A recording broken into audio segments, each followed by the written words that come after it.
Olá, o CineCL está no ar. Nossa plataforma tem mais de 200 documentários entre nacionais e internacionais disponíveis para você se aprofundar nos mais variados temas. Minha dica de hoje é o documentário Medicina Mágica, um estudo sobre como o princípio ativo dos cogumelos mágicos podem ajudar na cura da depressão. Em 2012, um time de médicos pesquisadores britânicos se perguntou: o que aconteceria se dessemos psilocibina para pacientes que sofrem de depressão? Os médicos britânicos tiveram que lutar para conseguir fazer a pesquisa. Foram 3 anos para conseguirem a autorização do órgão responsável. Os resultados dessa pesquisa são o tema deste documentário sobre este tratamento pioneiro no mundo.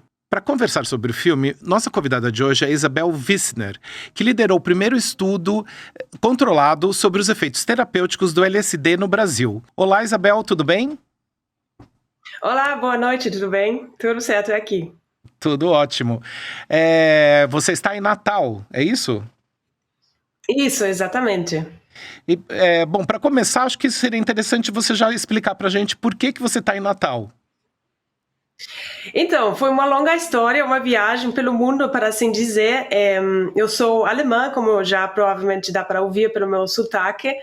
Eu sou psicóloga, estudei meu bacharel e mestrado na Alemanha sobre estados alterados de consciência, investigando os efeitos da hipnose, relaxamento profundo, várias técnicas de alteração de consciência na nossa mente e no funcionamento cerebral. Aí, quando eu terminei meu mestrado, eu tinha ouvido dos psicodélicos, dos efeitos profundos na mente e do potencial terapêutico, aí eu queria pesquisar isso para meu doutorado. Aí eu fui procurando grupos na Alemanha que estavam pesquisando isso, eu vi algumas pesquisas dos anos 90 que tinha ali, mas nada assim, concreto, atual que dê para fazer. Aí eu fui ampliando o meu foco, olhando para os grupos internacionais que estavam fazendo alguma coisa, e isso foi em 2016, quando eu comecei a procurar, e não tinha muita coisa naquela época sobre isso, não. Então, eu, assim, fui desesperada, procurei algum cantinho que dê para fazer, escrevi para um monte de professores, inclusive uma posição que dê para fazer doutorado sendo paga, né, porque isso é um desafio extra ainda, e deu certo em Campinas, na Unicamp, com o professor Luiz Fernando Toffoli, que me convidou para fazer um estudo sobre LSD na experiência humana, na mente, pensamento, linguagem, criatividade, estudo muito grande, ambicioso. E aí eu me mudei para Campinas com minha família e fiz meu doutorado lá. E agora, depois de concluir então o doutorado, eu fiz algumas colaborações com o pessoal daqui, da UFRN, que também já estavam trabalhando com ayahuasca, planejando um estudo com DMT. Aí eles me convidaram para fazer um pós-doc aqui em Natal e me mudei para cá e desde então estou aqui, então. Eu fui me mudando para o psicodélico da duração mais longa, de 10 horas, para o psicodélico de duração mais curta, de 10 minutos. Uau, ótimo, que trajetória incrível. Isabel, eu queria começar conversando especificamente sobre o filme. Eu queria saber se você já conhecia esse estudo, né, que é retratado no documentário Medicina Mágica, né, realizado no Imperial College de Londres. Você já conhecia esse estudo sobre a psilocibina? Sim, eu conhecia. Inclusive, é um estudo fundamental do nosso campo, né? Eles também relataram no documentário que eles foram o primeiro a pesquisar os efeitos de um psicodélico na depressão resistente ao tratamento. Aí eu pensei, não é bem assim, não, porque isso que a gente fica discutindo aqui entre nós, na nossa equipe, que é a Fernando Paliano Fontes, que liderou um estudo sobre os efeitos da ayahuasca na depressão resistente ao tratamento, ela publicou justamente em paralelo ao pessoal do Imperial College. Então tem essa questão, quem foi lá primeiro. De qualquer jeito, os dois rolaram bem em paralelo e foram publicados bem similares. E você já mencionou sobre o seu estudo, né, sobre os efeitos do LSD. Eu queria saber de onde que veio esse interesse seu sobre as drogas psicodélicas. Então, eu sou psicóloga, eu estudei psicologia por meu interesse na mente e no poder da alteração da mente. Para os dois lados, né? Como que a mente consegue, por um lado, gerar uma variedade de condições psiquiátricas, como esquizofrenia, depressão, coma, com vários níveis de mudança de consciência, e por outro lado, alterar a consciência para uma ferramenta de cura, como é o caso, por exemplo, em técnicas como a meditação, como a hipnose, técnicas muito profundas que te projetam para um lugar muito diferente, nada da consciência normal, racional, lógica, que nossa sociedade hoje em dia gosta de celebrar e promover tanto. Então, eu queria investigar isso melhor, da onde que vem essa alteração e qual o potencial dessa alteração da mente para fins terapêuticos, mas também para outros fins, como aumentar o bem-estar, para fins de autoexploração. Isso que me fascinava bastante. E aí os psicodélicos se destacam como uma ferramenta que a gente não conhece muito em outro lugar, de conseguir mudar a consciência de um nível assim, muito, muito profundo, induzindo dissoluções do ego, induzindo experiências místicas, alterações de percepção profundas. Isso que me fascinou. E aí eu fui pesquisando, então, para tentar explorar isso um pouco melhor. E a grande variedade de alterações que é possível, que se refletem na mente e o seu potencial terapêutico. E falando no potencial terapêutico, justamente o filme mostra que esse estudo, né, com a psilocibina teve resultados bastante positivos entre os pacientes retratados no filme. Apesar que, em alguns casos, esse efeito não foi duradouro, né? Mas, de qualquer forma, foram resultados positivos. Por que você acredita que ainda existe um preconceito tão grande em relação aos tratamentos com as drogas psicodélicas? Então, isso tem a ver principalmente com a propaganda que foi conduzida no século passado, nos anos 60, 70 e adiante, principalmente dos Estados Unidos, baseado partindo do presidente Nixon, que declarou a guerra contra as drogas, e com isso continuou um programa sistemático de propaganda tentando colocar os psicodélicos numa imagem o máximo ruim para justificar sua proibição e colocar como Schedule I drugs, então drogas que não têm nenhum potencial terapêutico e grande risco de dano e dependência, que não fazia sentido a partir do ponto de vista científico e médico. Naquela época já tinha vários estudos mostrando a eficácia, principalmente de LSD, mas também de outros psicodélicos como psilocibina, mostrando efeitos terapêuticos. Por exemplo, em dependência de álcool, mas também outras condições, como depressão, ansiedade. Então, isso não era bem justificado, mas como era parte da agenda daquela época, uma decisão política, a propaganda foi nessa direção e a gente não consegue esquecer isso muito bem. Mas tudo que os psicodélicos representavam, principalmente LSD, que estava se distribuindo, sendo consumido pela população em geral, de maneira leiga, não, como que fala? Recreativa.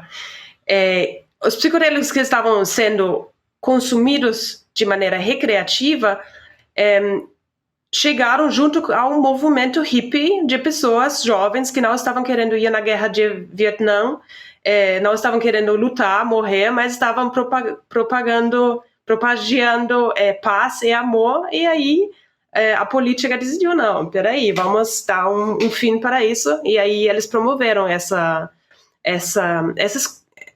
esses relatos de os LSDs serem tão perigosos e não ter nenhum efeito beneficial. Com certeza. Inclusive, eu acho que você levantou uma questão bastante importante, que é essa questão da politização, né, em torno desses tratamentos. E, inclusive, você estava citando o LSD e os anos 60, eu lembrei, claro, do Timothy Leary, né, que foi um dos principais ícones dos tratamentos psicodélicos durante a década de 60, principalmente. E eu fiz uma pesquisa que o Timothy Leary, ele declarou que uma experiência com cogumelos mágicos, no caso a psilocibina, ensinou para ele mais sobre o seu cérebro do que 15 anos de psicologia. Uma declaração até quase que polêmica, entre aspas. Como que você acha que as experiências psicodélicas podem, de fato, abrir a mente das pessoas? Então, essa fala do Leary, ela é um pouco ambígua quando nós da pesquisa pensamos sobre ela e sobre o Leary em geral, né? O Leary, ele com certeza ajudou muito a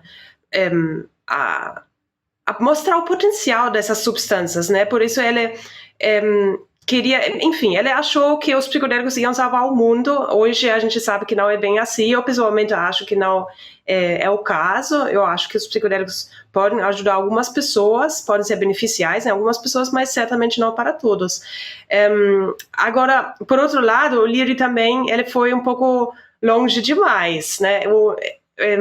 Porque justo uma resposta ao movimento dele foi a proibição dos psicodélicos em geral. Então, hoje a gente está tomando muito cuidado para não repetir esse mesmo erro. A gente, em geral, acredita no potencial terapêutico e os efeitos beneficiais dos psicodélicos. A gente vê que muitos estudos mostram resultados a favor disso, mas a gente também reconhece os riscos que essas substâncias têm em settings, por exemplo, inadequados, com preparação inadequada. Então, isso é muito importante destacar também e sempre levar em conta. Então, sempre tem essa relativação que eu sinto que, devido ao empolgamento dos anos 60 e do movimento puxado para frente pelo Leary, não teve esse olhar crítico, estava faltando, e por isso hoje em dia estamos tomando bastante cuidado para não repetir esse mesmo erro e mostrar os dois lados, né? A grande chance, mas também o grande risco. Mas, assim, sem dúvida, a gente concorda, sim, com essa ideia geral, que os psicodélicos podem, ou eu, pelo menos, não, para não falar de todo mundo, eu acredito que os psicodélicos realmente podem ser um game changer, para assim dizer, realmente uma revolução para certas condições, em certas situações, e ajudar pessoas que antes não tiveram nenhum sucesso, nenhuma ajuda, assim, nenhuma esperança para frente. Legal. E, Isabel, você fez esse estudo, né, ou está fazendo ainda o estudo sobre o LSD, mas eu gostaria de saber, no caso, como no filme a gente está falando sobre a psilocibina, existem estudos programados, enfim, já está acontecendo algum estudo sobre os efeitos da psilocibina no Brasil? Então, eu acho que não. Eu sei de algumas equipes no Brasil que estão planejando conduzir estudos, principalmente sobre psilocibina e depressão, mas eu sei também das dificuldades que essas equipes estão enfrentando para fazer isso acontecer. Isso já começa com coisas muito simples, como conseguir a substância. Essa substância você não pode comprar no mercado negro, tem que ser uma substância clinicamente pura, então tem questões de quem está produzindo essa substância, muitas vezes no exterior, tem conseguir as autorizações para importação, e assim para adiante. Eu sei que muitas equipes estão já há muitos anos tentando conseguir todas essas autorizações, e isso no Brasil, onde eu diria que a pesquisa com psicodélicos internacionalmente ainda tem mais facilidade, porque na Alemanha, por exemplo, as dificuldades, elas começam já muito antes do que isso. Elas nem conseguem aprovação pelo Comitê de Ética, que aqui no Brasil é uma coisa relativamente mais fácil, para assim dizer. Então, pelo que eu sei, estamos ainda nessa fase inicial de planejamento, com muitas pessoas esperando para finalmente conseguir começar com tudo preparado, mas ainda não está sendo possível.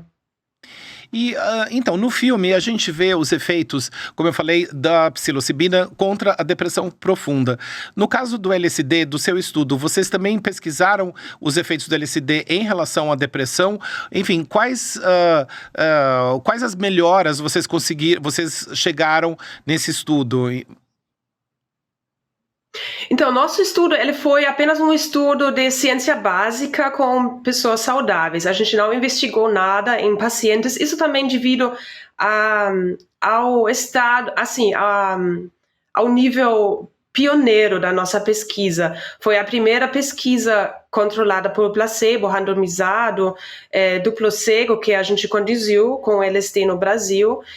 Ninguém sabia muito bem como funcionam as coisas, então a gente queria tomar bastante cuidado em termos de colocar as pessoas em risco. Ninguém tinha experiência em aplicar psicodélicos nas pessoas, então a gente decidiu começar com pessoas saudáveis, numa dose relativamente baixa, de 50 microgramas, tudo para primeiro estabelecer uma base assim, de experiência, de treinamento na equipe, e depois, no futuro, num segundo passo, ir um pouco mais para frente. Então, a gente olhou mais para características de cognição, emoção, percepção, processamento básico da mente e do cérebro. Mas um aspecto relacionado a capacidades terapêuticas que investigamos também, que foi muito interessante, foi um aumento de sugestionabilidade que nós observamos nos participantes. O que é sugestionabilidade? Ela é a capacidade de perceber sugestões que são dadas para uma pessoa como mais realistas, como reais. Então, por exemplo, se eu dizer para uma pessoa, imagine você está bebendo um copo de água fresca. Imagina a água fresca entrando na sua boca, descendo sua garganta até seu estômago. Então, eu estou dando sugestões para você de sentir esse frescor, esse gosto da água na boca. E a gente percebeu que essas sugestões, elas estão sendo experienciadas como mais realistas sobre a influência de uma substância psicodélica, como foi no caso de nosso estudo com LSD. E isso carrega implicações terapêuticas muito importantes, porque a sugestionabilidade, ela tem um papel crucial em qualquer interação entre paciente e profissional de saúde. Qualquer médico que vai entrar na sala de jaleco branco já representa uma autoridade. O paciente vai acreditar muito mais nas coisas que esse médico dizer só por estar vestido nesse uniforme. E a gente muitas vezes esquece desse poder, dessa influência, dessa sugestionabilidade.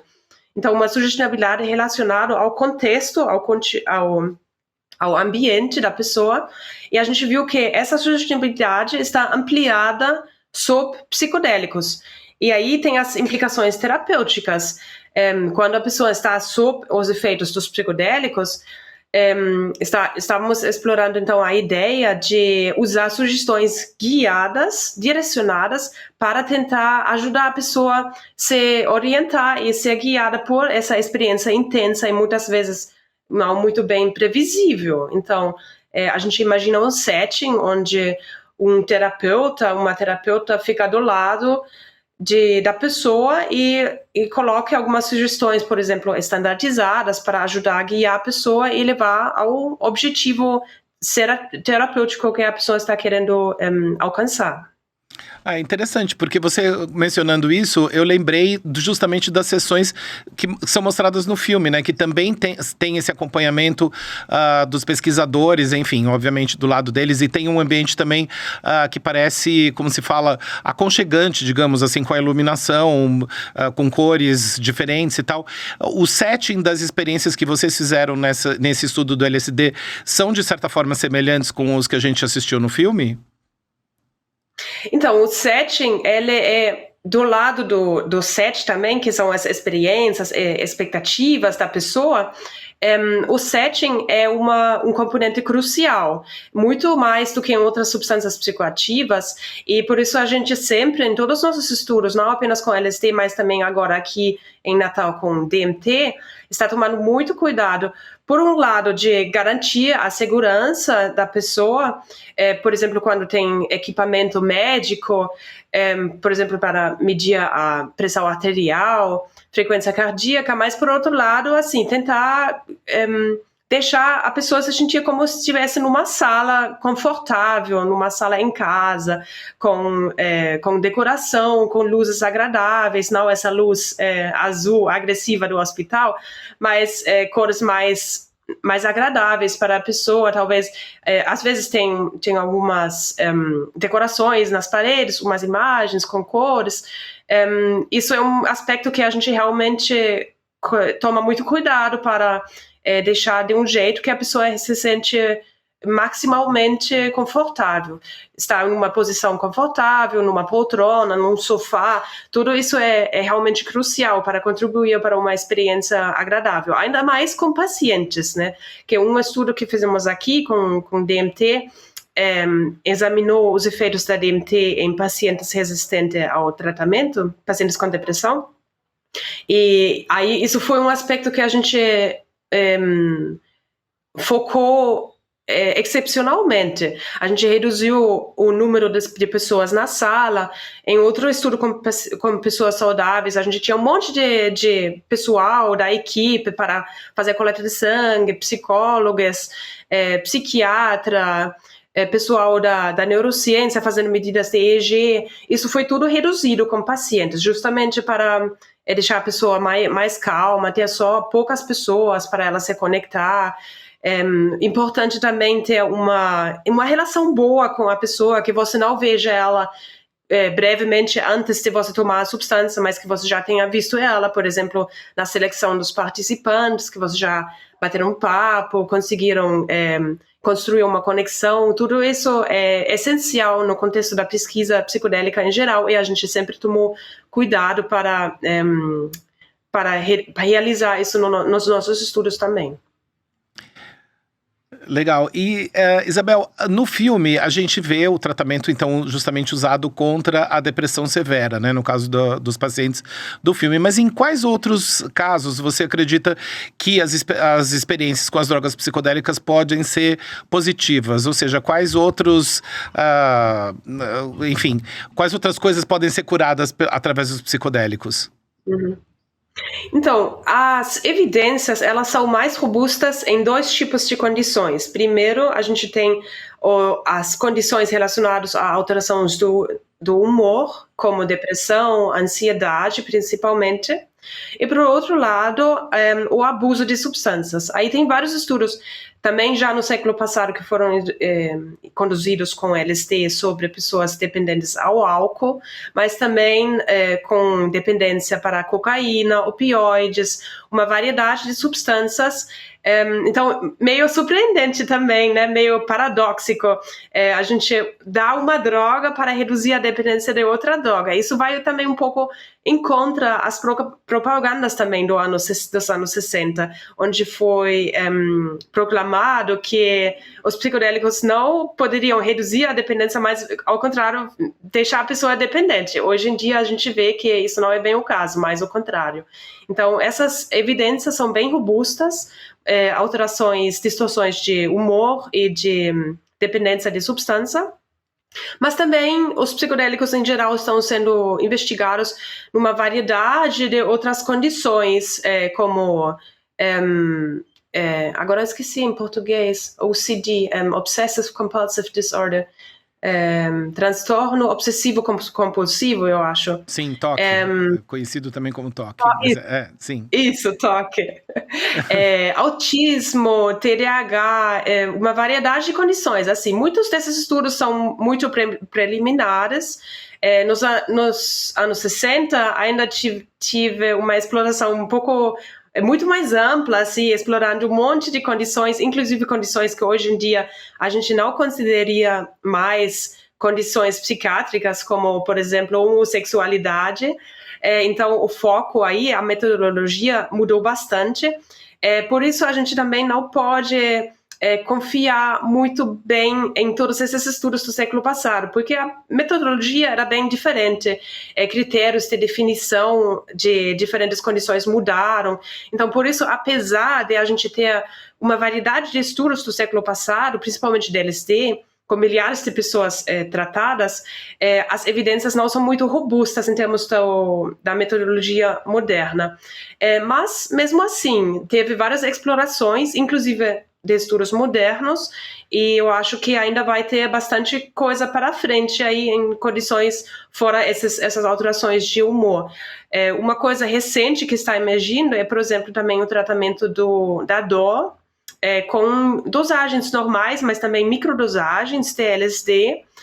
A gente não entende muito bem se é realmente um mecanismo fisiológico ou se isso tem mais a ver com alterações na percepção, né, com um melhor coping, melhor manejo da percepção da dor, ou se realmente a dor em si ela é reduzida, mas isso é um campo bastante atual que está ganhando mais atenção recentemente.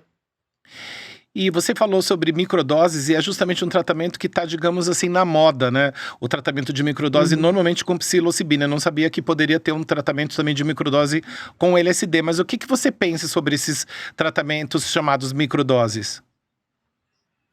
Então, era também meio um hype. Eu sempre tenho muito cuidado com hypes, porque os hypes nos anos 60, eles foram ao contrário para a direção onde a gente queria chegar. Hoje em dia tem estudos bastante robustos, tem muita pesquisa sobre isso, pesquisa bem feita, e os estudos em geral, eles são meio ambíguos em termos de potencial terapêutico. Tem alguns estudos que mostram benefícios, mas outros não. Em geral, a evidência ela não é muito robusta. As pessoas muitas vezes, isso tem também está relacionado a um problema do cegamento, né? Muitas vezes as pessoas percebem, você desenha um estudo placebo controlado, mas as pessoas percebem se receberam placebo ou não, justamente porque os efeitos dos psicodélicos eles são tão marcantes. Aí a ideia e a esperança também foi que nas microdoses as pessoas não percebem tão facilmente, mas é justamente o contrário.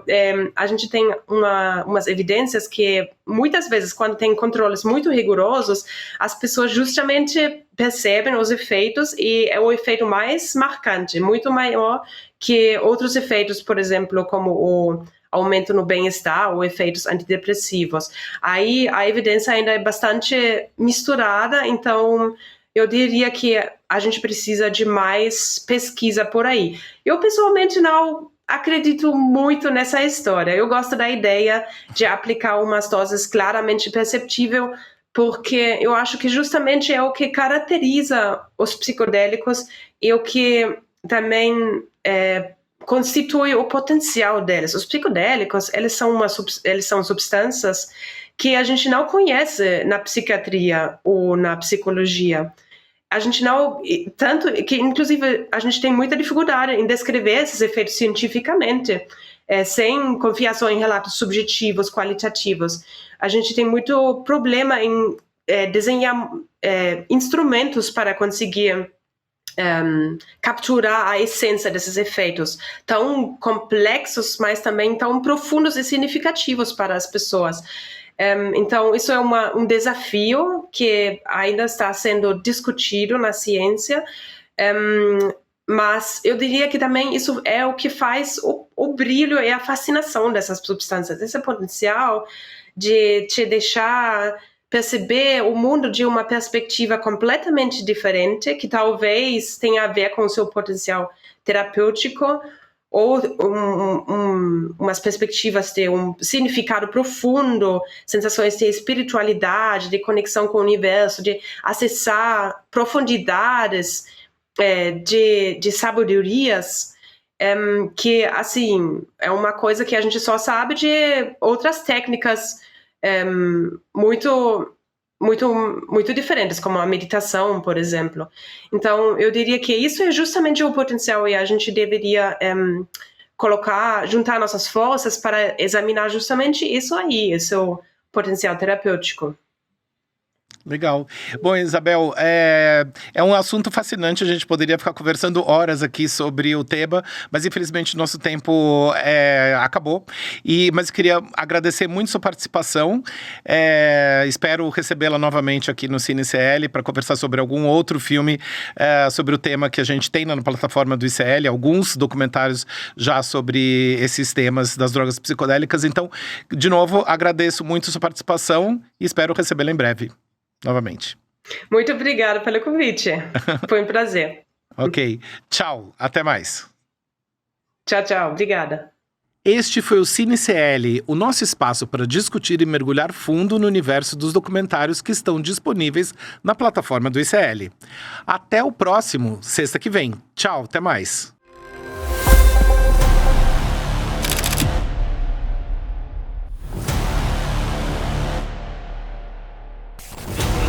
Frente Nacional de Resistencia Popular. What if I told you could live forever? These humpback whales are on a 2,000-mile migration. O futebol é como se algo que estivesse na alma, no sangue, né? The community does not understand. It's been a striking change. He used me as his... We're here in America, fifth generation Chinese American.